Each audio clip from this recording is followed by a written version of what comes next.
ನಮಸ್ಕಾರ ಸ್ನೇಹಿತರೆ. ಸಾಗಿ ಹೋದ ಕಾಲದಲ್ಲಿ ಆದ ತಪ್ಪುಗಳನ್ನು ಸಾಗುತ್ತಿರುವ ಕಾಲದಲ್ಲಿ ಸರಿಪಡಿಸಿಕೊಳ್ಳುವುದು ಉತ್ತಮರ ಲಕ್ಷಣ. ಧರ್ಮ ಯಾವ ಕಡೆ ಇರುತ್ತದೆಯೋ ಆ ಕಡೆ ಯಶಸ್ಸು ಇರುತ್ತದೆ. ಧರ್ಮಕ್ಕೆ ಅಪಾಯಗಳು ಹೆಚ್ಚು, ಹೆಜ್ಜೆ ಹೆಜ್ಜೆಗೂ ಕಷ್ಟಗಳೇ ಇರುತ್ತವೆ. ಆದರೂ ಕೊನೆಗೆ ಧರ್ಮವೇ ಗೆಲ್ಲುತ್ತದೆ.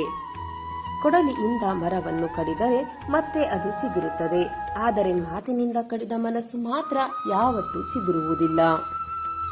ಯಾವತ್ತಿದ್ದರೂ ನಿನ್ನ ಸ್ಥಾನವನ್ನು ನಿರ್ಣಯಿಸುವುದು ನಿನ್ನ ವರ್ತನೆಯೇ ಹೊರತು ಇತರರ ಹೊಗಳಿಕೆ ಅಲ್ಲ. ಒಬ್ಬರನ್ನು ಅಪಾರ್ಥ ಮಾಡಿಕೊಳ್ಳುವುದರಲ್ಲಿ ಇರುವ ಶ್ರದ್ಧೆ ಅರ್ಥ ಮಾಡಿಕೊಳ್ಳುವುದರಲ್ಲಿ ಇದ್ದರೆ ಯಾವುದೇ ಬಾಂಧವ್ಯಗಳು ದೂರವಾಗುವುದಿಲ್ಲ.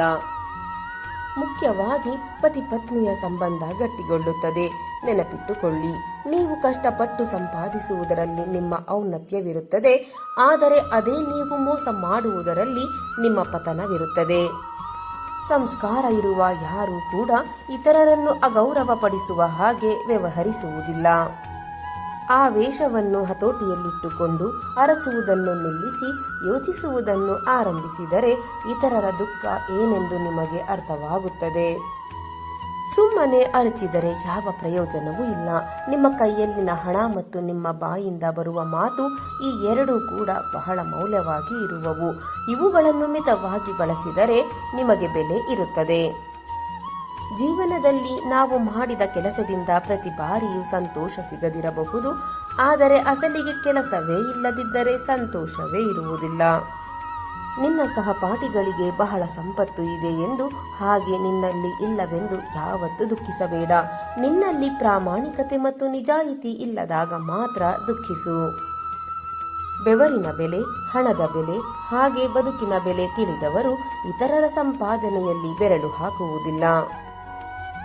ಯಾರು ನರವಿಲ್ಲದ ನಾಲಿಗೆಯನ್ನು, ಹದ್ದು ಮೀರಿದ ಕೋಪವನ್ನು, ಹಾಗೆ ಉಕ್ಕಿ ಬರುವ ಪ್ರೇಮವನ್ನು ಹತೋಟಿಯಲ್ಲಿ ಇಡುವರೋ ಅವರು ಉನ್ನತ ವ್ಯಕ್ತಿಗಳಾಗುತ್ತಾರೆ. ನಮಗೆ ಆಗುವ ಗಾಯಕ್ಕೆ ಪ್ರತಿ ಬಾರಿಯೂ ರಕ್ತವೇ ಬರಬೇಕೆಂದೇನೂ ಇಲ್ಲ. ಕೆಲವು ಬಾರಿ ಬರೀ ಕಣ್ಣೀರು ಬರುವ ಗಾಯಗಳು ಆಗುತ್ತವೆ. ಕಷ್ಟಗಳೇ ಇಲ್ಲದಿದ್ದರೆ ದುಃಖಕ್ಕೆ ಬೆಲೆ ಇರುವುದಿಲ್ಲ, ಹಾಗೆಯೇ ಸ್ವಲ್ಪ ಕೋಪ ಇಲ್ಲದಿದ್ದರೆ ಸಮಾಧಾನಕ್ಕೆ ಬೆಲೆ ಇರುವುದಿಲ್ಲ. ನೀವು ಬಚ್ಚಿಟ್ಟ ಸತ್ಯ ನಿಮ್ಮನ್ನು ನಿದ್ದೆಗೆ ದೂರ ಮಾಡುತ್ತದೆ.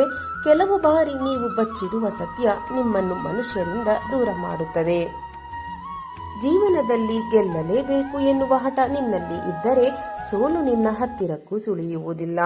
ನಾವು ಗೊತ್ತಿದ್ದು ಮಾಡಿದರೂ ಗೊತ್ತಿಲ್ಲದೆ ಮಾಡಿದರೂ ನಾವು ಮಾಡಿದ ಕರ್ಮ ಫಲಿತ ಒಳ್ಳೆಯದಾಗಲಿ ಅಥವಾ ಕೆಡುಕಾಗಲಿ ಅನುಭವಿಸದೆ ಇರಲು ಸಾಧ್ಯವಿಲ್ಲ.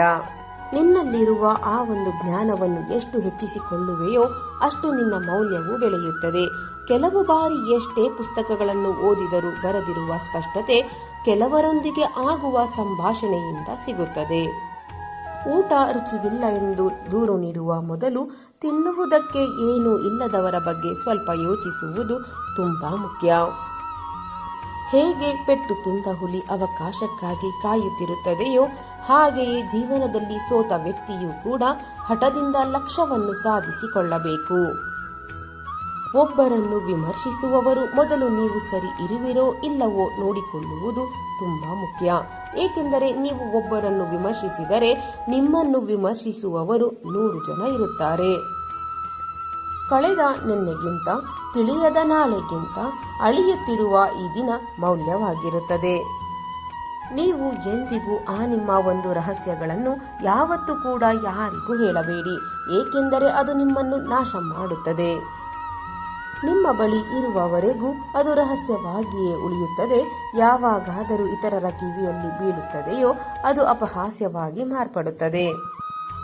ಸ್ನೇಹಿತರೆ, ನೀರು ಇಲ್ಲದ ಬಾವಿಯ ಹತ್ತಿರಕ್ಕೆ ಹಾಗೂ ಹಣವಿಲ್ಲದ ವ್ಯಕ್ತಿಯ ಹತ್ತಿರಕ್ಕೆ ಯಾರು ಕೂಡ ಹೋಗುವುದಿಲ್ಲ. ಎಲೆ ಉದುರಿದ ಮರವನ್ನು ಹಾಗೂ ಅವಸರ ತೀರಿದ ಮನುಷ್ಯರನ್ನು ಯಾರೂ ಕೂಡ ಲೆಕ್ಕಿಸುವುದಿಲ್ಲ. ನೀವು ಸಹಾಯ ಮಾಡುವಾಗ ಉಂಟಾದ ಆನಂದಕ್ಕಿಂತ ನೀವು ಮೋಸ ಮಾಡಿದಾಗ ಉಂಟಾಗುವ ಕೀಳರಿಮೆಯು ಜೀವನ ಪೂರ್ತಿ ನೆನಪಲ್ಲಿ ಉಳಿಯುತ್ತದೆ. ನಾವು ಜೀವನದಲ್ಲಿ ಯಾವುದನ್ನು ಹೆಚ್ಚಾಗಿ ಆಶಿಸಬಾರದು. ನಮ್ಮ ಹಣೆ ಬರಹದಲ್ಲಿ ಏನಿರುತ್ತದೆಯೋ ಅದೇ ಆಗುತ್ತದೆ. ಹಣವಿರುವಷ್ಟು ದಿನ ಕೆಲವರಿಗೆ ಕಣ್ಣುಗಳು ಆಕಾಶದ ಕಡೆಗೆ ಇರುತ್ತದೆ. ಆಗ ಅವರಿಗೆ ನಾವು ಕಾಣಿಸುವುದಿಲ್ಲ. ಆದರೆ ಎಂದೋ ಒಂದು ದಿನ ಕಾಲವು ಅವರ ಕಣ್ಣುಗಳನ್ನು ಕೆಳಗೆ ಇಳಿಸುತ್ತದೆ. ನೀವು ಮಾಡಿದ ತಪ್ಪು ಎಷ್ಟೇ ದೊಡ್ಡದಾದರೂ ಪ್ರಾಮಾಣಿಕತೆಯಿಂದ ಒಪ್ಪಿಕೊಳ್ಳಿ. ಹಾಗೆಯೇ ನೀವು ಕೊಟ್ಟ ಮಾತು ಎಷ್ಟೇ ಚಿಕ್ಕದಾದರೂ ಉಳಿಸಿಕೊಳ್ಳುವುದಕ್ಕೆ ಪ್ರಯತ್ನಿಸಿ. ನೀವು ಮಾಡುವ ಕೆಲಸ ನಿಮಗೆ ಇಷ್ಟವಾದರೆ ಸಾಕು, ಹಾಗೂ ನಿಮ್ಮ ಅಂತರಾತ್ಮ ಒಪ್ಪಿಕೊಂಡರೆ ಸಾಕು. ಎಲ್ಲರಿಗೂ ಇಷ್ಟವಾಗುವ ಹಾಗೆ ಇರುವುದಕ್ಕೆ ಈ ಜೀವನ ಪೂರ್ತಿ ಸಾಕಾಗುವುದಿಲ್ಲ. ಹಾಗಾಗಿ ಸ್ನೇಹಿತರೆ, ಇತರರನ್ನು ಮೆಚ್ಚಿಸುವ ಪ್ರಯತ್ನ ಬೇಡ. ಎಲ್ಲರನ್ನು ಮೆಚ್ಚಿಸಲು ಸಾಧ್ಯವೂ ಇಲ್ಲ. ಕಳೆದ ಗತದ ಬಗ್ಗೆ ಯೋಚಿಸುತ್ತಾ ದುಃಖ ಪಡುತ್ತಾ ಕುಳಿತುಕೊಳ್ಳಬೇಡಿ. ಗತ ಕಲಿಸಿದ ಪಾಠದಿಂದ ಯಾರು ಊಹಿಸದ ಭವಿಷ್ಯತ್ತನ್ನು ನಿರ್ಮಿಸಿಕೊಳ್ಳಿ. ಭವಿಷ್ಯತ್ತಿನ ಮೇಲೆ ಭಯವಿರಬೇಕು, ಜೀವನದ ಬಗ್ಗೆ ಜಾಗೃತರಾಗಿರಬೇಕು. ಈ ಎರಡೂ ಇಲ್ಲದಿದ್ದರೆ ಕುಳಿತು ತಿಂದರೂ ಕರಗದಿರುವಷ್ಟು ಆಸ್ತಿಯಾದರೂ ಇರಬೇಕು. ಮೂರ್ಖನನ್ನು ಎಂದಿಗೂ ತಿದ್ದುವುದಕ್ಕೆ ಹೋಗಬೇಡಿ. ಮೂರ್ಖನನ್ನು ತಿದ್ದಲು ಹೋದರೆ ಅವನು ನಿಮ್ಮನ್ನು ದ್ವೇಷಿಸುತ್ತಾನೆ. ಅದೇ ಒಬ್ಬ ಬುದ್ಧಿವಂತ ತಪ್ಪು ಮಾಡಿದಾಗ ಅವನು ನಿಮ್ಮನ್ನು ಪ್ರಶಂಸಿಸುತ್ತಾನೆ. ಜೀವನದಲ್ಲಿ ಸಿಗದಿರುವವರೆಗೆ ಎಲ್ಲವೂ ಸುಂದರವಾಗಿ ಇರುತ್ತದೆ. ಸಿಕ್ಕ ಮೇಲೆ ಸುಂದರವಾಗಿರುವುದು ಕೂಡ ಸಾಮಾನ್ಯವಾಗಿರುತ್ತದೆ. ಅದು ಮನುಷ್ಯನಾಗಲಿ ಅಥವಾ ವಸ್ತುವಾಗಲಿ. ಕೆಲವು ವ್ಯಕ್ತಿಗಳು ತಾವು ಮಾಡಿರುವ ತಪ್ಪುಗಳನ್ನು ಆಸ್ತಿಪತ್ರಗಳ ಹಾಗೆ ಸುಭದ್ರವಾಗಿ ಬಚ್ಚಿಟ್ಟುಕೊಳ್ಳುವರು.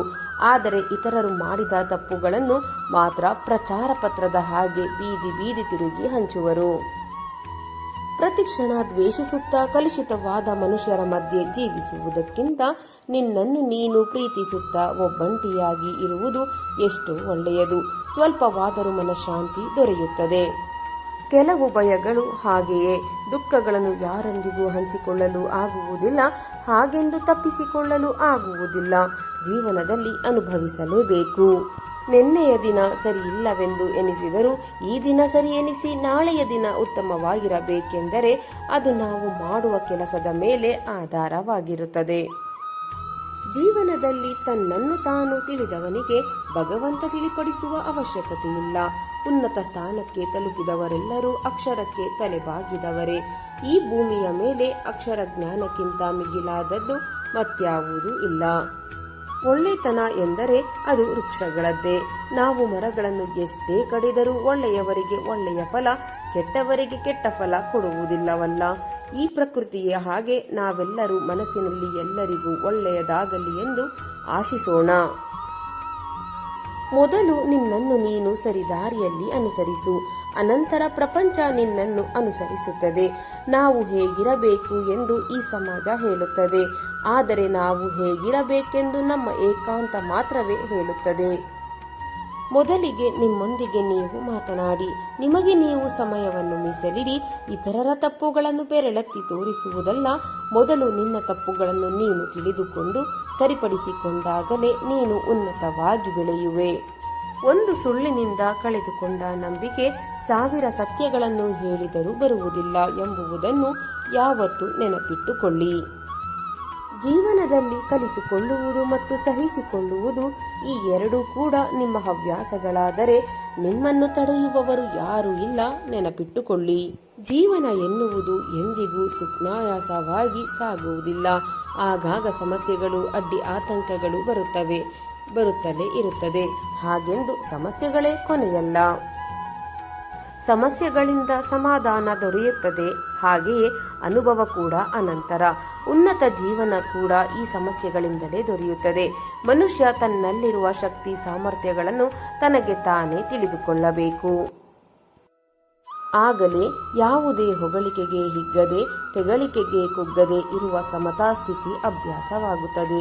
ಇರುವುದೇ ಸಾಕೆಂದುಕೊಂಡರೆ ಸಿಗುವುದು ಸುಖ, ಇಲ್ಲದಿರುವುದು ಬೇಕೆಂದುಕೊಂಡರೆ ಉಳಿಯುವುದು ಬರೀ ದುಃಖ. ಈ ಜನರಿಗೆ ಹೇಗೆ ಇದ್ದರೂ ಕಷ್ಟವೇ. ನಾವು ಸಂತೋಷದಿಂದ ಇದ್ದರೆ ನೋಡಿ ಅಸೂಯೆ ಪಡುವರು, ಅದೇ ನಾವು ದುಃಖದಲ್ಲಿ ಇದ್ದರೆ ಒಳಗೊಳಗೆ ಖುಷಿ ಪಡುವರು. ಜೀವನ ಹಾಗೂ ಗಡಿಯಾರ ಎರಡೂ ಒಂದೇ, ಏಕೆಂದರೆ ವೇಗವಾಗಿ ಓಡಿದರೂ ಒಂದೇ ಕಡೆ ನಿಂತರೂ ಪ್ರಯೋಜನವಿಲ್ಲ. ಕೆಲಸಕ್ಕೆ ಬಾರದ ವಸ್ತುಗಳು ಮನೆಗೆ ಭಾರ, ಹಾಗೆಯೇ ಕೆಲಸಕ್ಕೆ ಬಾರದ ಆಲೋಚನೆಗಳು ಈ ಮನಸ್ಸಿಗೆ ಭಾರ. ಇತರರ ಸಂಪತ್ತನ್ನು ಆಶಿಸುವವರು ಈ ಭೂಮಿಗೆ ಭಾರ. ಪ್ರತಿ ಅವಕಾಶದಲ್ಲಿ ನಿರಾಶವಾದಿ ಕಷ್ಟವನ್ನೇ ನೋಡಿದರೆ ಅತಿ ಕಷ್ಟದಲ್ಲೂ ಆಶಾವಾದಿ ಒಂದು ಅವಕಾಶವನ್ನೇ ನೋಡುತ್ತಾನೆ. ಈ ಎರಡು ವಿಧಾನದಲ್ಲಿ ದಾನ ಮಾಡಬಾರದು. ಈ ರೀತಿ ಮಾಡಿದರೆ ದಾನ ಮತ್ತು ಧರ್ಮ ಎರಡು ಹೊರಟು ಹೋಗುತ್ತದೆ. ಯಾರಾದರೂ ಉಪಯೋಗವಿಲ್ಲದ ವಸ್ತುಗಳನ್ನು ದಾನ ಮಾಡಬಾರದು. ಯಾರಾದರೂ ಕೋಪದಲ್ಲಿ ದಾನ ಮಾಡಬಾರದು. ಯಾರಾದರೂ ದುಷ್ಟಬುದ್ಧಿ ಅಹಂಕಾರದಿಂದ ದಾನ ಮಾಡಬಾರದು. ಅದು ಪಾಪದ ಕಾರ್ಯವಾಗುತ್ತದೆ. ದಾನ ಮಾಡುವವರು ಈ ದೃಷ್ಟಿಕೋನಗಳನ್ನು ಇಟ್ಟುಕೊಂಡು ದಾನ ಮಾಡುವುದು ಒಳಿತು. ಇನ್ನೊಬ್ಬರ ಒಳಿತಿಗಾಗಿ ಮಾಡುವ ಶುದ್ಧ ಮನಸ್ಸಿನಿಂದ ಮಾಡಿದಾಗ ಅದರ ಪುಣ್ಯಫಲ ಸಿಗುತ್ತದೆ. ಯಾವುದೇ ಕೆಲಸವಾಗಲಿ ಕಷ್ಟಪಟ್ಟರೆ ಪೂರ್ತಿಯಾಗುತ್ತದೆ. ಕನಸು ಕಾಣುತ್ತಾ ಕುಳಿತರೆ ಅಣುವಷ್ಟಾದರೂ ಮುಂದಕ್ಕೆ ಸಾಗುವುದಿಲ್ಲ. ಜೀವನ ಎನ್ನುವುದು ಒಂದು ನಾಟಕ. ನಟಿಸಲು ಬರದಿದ್ದರೆ ಇತರರ ನಾಟಕವನ್ನು ನೋಡುತ್ತಾ ಇರಬೇಕಾಗುವುದು. ಮನಸ್ಸು ಬಹಳ ಚಂಚಲವಾಗಿರುವುದು ಕೆಲವು ಬಾರಿ ನಿಮಗೆ ಇಷ್ಟವಾದ ಕೆಲಸವನ್ನು ಮಾಡು ಎಂದು ಹೇಳುತ್ತದೆ, ಮತ್ತೆ ಕೆಲವು ಬಾರಿ ಬೇಡವೆಂದು ಸಹ ಹೇಳುತ್ತದೆ. ನಿರ್ಣಯ ನಿಮಗೆ ಬಿಟ್ಟಿದ್ದು. ಸರಿಯಾದ ಸಮಯದಲ್ಲಿ ನಿರ್ಣಯ ತೆಗೆದುಕೊಂಡರೆ ನೀವು ಸಂತೋಷವಾಗಿ ಇರಬಹುದು.